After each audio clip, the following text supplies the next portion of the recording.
అందరికీ నమస్కారం. Welcome to it's you TV devotional. ప్రస్తుతం మనతో పాటు ఉన్నారు న్యూమరాలజిస్ట్ శ్రవంతి గారు. అమ్మతో మాట్లాడి మనకున్న సందేహాలన్నిటిని కూడా నివృత్తి చేసుకుందాం. నమస్కారం అమ్మ. నమస్తే అమ్మా. అమ్మ, ఇంట్లో కొంతమంది గోమాత విగ్రహం అనేది పెట్టుకుంటూ ఉంటారు కదా, అసలు అలా పెట్టుకోవచ్చా? పెట్టుకుంటే ఏ దిక్కు పెట్టుకోవాలి అని ఏమన్నా స్పెసిఫిక్గా ఉంటాయా అమ్మ? పూజ రూమ్లో ఇంత వెండి విగ్రహం కానివ్వండి, బ్రాస్ది కానివ్వండి, గోమాత అంటే సురభి, అలాగే నందిని దేవి అంటారనమాట. ఓకే. గోమాత ప్లస్ అలాగే చిన్న దూడ ఉన్నది ఉంటుంది, ఖచ్చితంగా పెట్టుకోవాలి. అవునా? ఎందుకంటే గోవులో 33 కోట్ల దేవతలు ఉన్నారు అని చెప్పి మనకు అందరికీ తెలిసిన విషయమే కదా. ఆ పాజిటివిటీ అంతా కూడా ఉంటుంది అనేది గుర్తుపెట్టుకోవాలన్నమాట. చాలా ప్రాబ్లమ్స్లో ఉన్నాము, ప్రాబ్లమ్స్లోంచి నెమ్మదిగా బయటికి రావాలి. ఇంకా వెతుకుతున్నాను ఎక్కడెక్కడ ఎలా ముందుకెళ్ళాలి ఏంటా అనేది చూస్తున్నాం. చూస్తూ ఉంటే బండి మీద నేను మా చెల్లెలు వెళ్తుంటే ఈ రబ్బర్ బొమ్మలు సేల్ చేస్తారు తక్కువకి చాలా. అతను వెళ్తున్నాడు అనమాట. వెళ్తుంటే నేను రబ్బర్ బొమ్మ తీసుకున్నా, ఒక 35 రూపీస్ ఇప్పటికీ గుర్తుంది, గోవుది.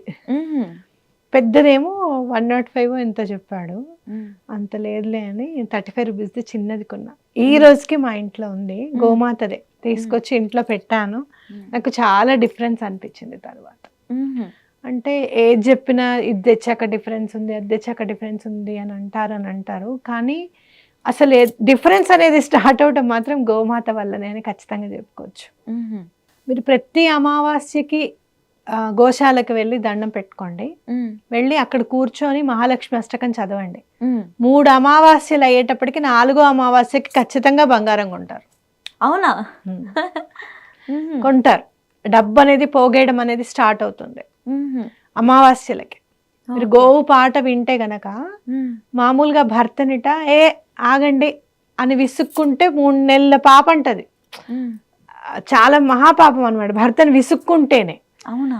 అలాంటిది ఆ పాపం పోవాలి అని అంటే గనక అమావాస్య నాడు గనక గోవుని తలుచుకుంటే గనక ఆ విసుక్కున్న పాపం తొలగిపోతుందట. అంటే గోవు పాట వింటే గనక చాలా బాగుంటుంది అనమాట. ఎక్కడ భగవంతుడు ఉన్నాడు, ఎక్కడ ఏ దేవతలు ఉన్నాయి, ఏది ముట్టుకుంటే మనకి ఏ లాభం వస్తుంది, ఎలాంటి దోషాలు తొలగిపోతాయి అనేది గోవు పాటలో మొత్తం ఉంటుంది అనమాట. అది చదువుకుని దండం పెట్టుకుంటే పూజ అంతా చేసుకున్న ఫలితం వస్తుంది అనమాట. ప్రపంచంలో ఆక్సిజన్ని తీసుకుని ఆక్సిజన్ని వదిలేది గోవు మాత్రమే. మరి ఆ విశిష్టత ఏంటనేది మనమే తెలుసుకోవాలి. మనకు అన్ని సైంటిఫిక్ గా కావాలి కదా, అవునా కదా?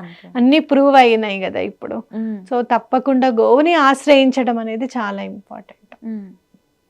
మనం చేసే పనులు ఏం చేస్తాము అని అంటే, పెట్టించమన్నాడు కదా, బెల్లం పెట్టేద్దాం, టమాటాలు పెట్టేద్దాం, పసర్లు పెట్టేద్దాం, అది ఇది అని చెప్పి చాలా పెట్టేస్తాం. నాకు తెలిసి నన్ను అడిగితే అసలు గోవుకి గ్రాసం ఇవ్వడం అనేది చాలా ఇంపార్టెంట్. గ్రాసం ఇస్తే చాలు, అవునా కదా? ఏదైనా నానబెట్టి పెట్టాలన్నమాట. అవి నానబెట్టకుండా పెట్టేస్తూ దానికి కడుపులో నొప్పి వచ్చే, దానికి ఇబ్బంది అయ్యి ఇలా కాకుండా గోవుని సంరక్షించే వాళ్ళకి ఇవాళ అరటిపళ్ళు పెట్టమని చెప్పి మంచిదని చెప్పాను అనుకో, ఎంతో మంది వీడియోలు చూస్తారు, అందరు అరటిపళ్ళు పెడతారు, దానికి పాపం కడుపులో నొప్పి రాదు. అలా కాకుండా గ్రాసాన్ని ఇచ్చి, లేకపోతే అరటిపళ్ళు కొంచెం ఇచ్చి, నాయన తర్వాత పెట్టు, దానికి ఎప్పుడు ఆకలి వేస్తే అప్పుడు పెట్టు అనేట్టుగా అలా మనం ప్లాన్ చేసుకుంటే చాలా మంచిది అని చెప్పుకోవచ్చు. గౌరి ఖచ్చితంగా బొమ్మ అనేది పెట్టుకుంటే చాలా మంచిది. అది తూర్పు వైపు ఉండడం అనేది చాలా ఇంపార్టెంట్. సౌత్కి పెట్టకూడదు. దేవి దేవతలు ఏమైనా కూడా మనం తూర్పు వైపే పెట్టుకుంటాం కదా, వెస్ట్ వైపు అయినా ఈస్ట్ వైపు అయినా పెడతాం కదా మనం. సో అట్లా సౌత్ వైపు ఉండడం అనేది చూసుకోవాలన్నమాట. ప్రశాంతం.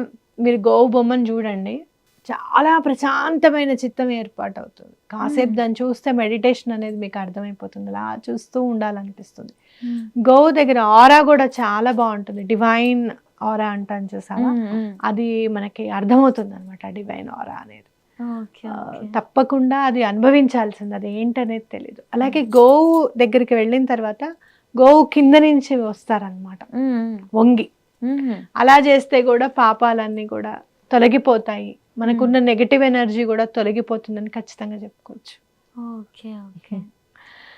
గోమాత అంటే గోమాతే అంతే.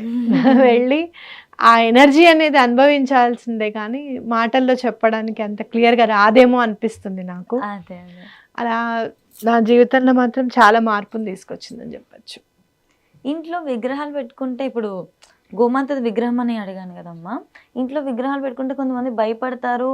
విగ్రహాలు పెట్టుకుంటే దానికి తగ్గట్టుగా మెయింటైన్ చేయాలి, అభిషేకాలు చేయాలి, ఇలాంటివి ఉంటాయి కదా, అలా ఏమీ ఉండదంటారా? నైవేద్యం మాత్రం పెట్టాలి, మహానివేదన మాత్రం ఖచ్చితంగా ఉండాలి. ఆ, ఏమో నాకు కూడా ఇంట్రెస్ట్ చాలా, నాకు అలా పెట్టుకోవాలి అని. మా ఇంట్లో అన్నీ ఉంటాయి. మహానివేదన అయితే జరుగుతుంది, జరగనప్పుడు పళ్ళు ఫలమన్నా నైవేద్యం అయితే పెడతాము. ప్రేమ అంతే, అంగుష్ట మాత్రమే ఉండాలి అని అంటారు, మిగతాది మీ ప్రేమ.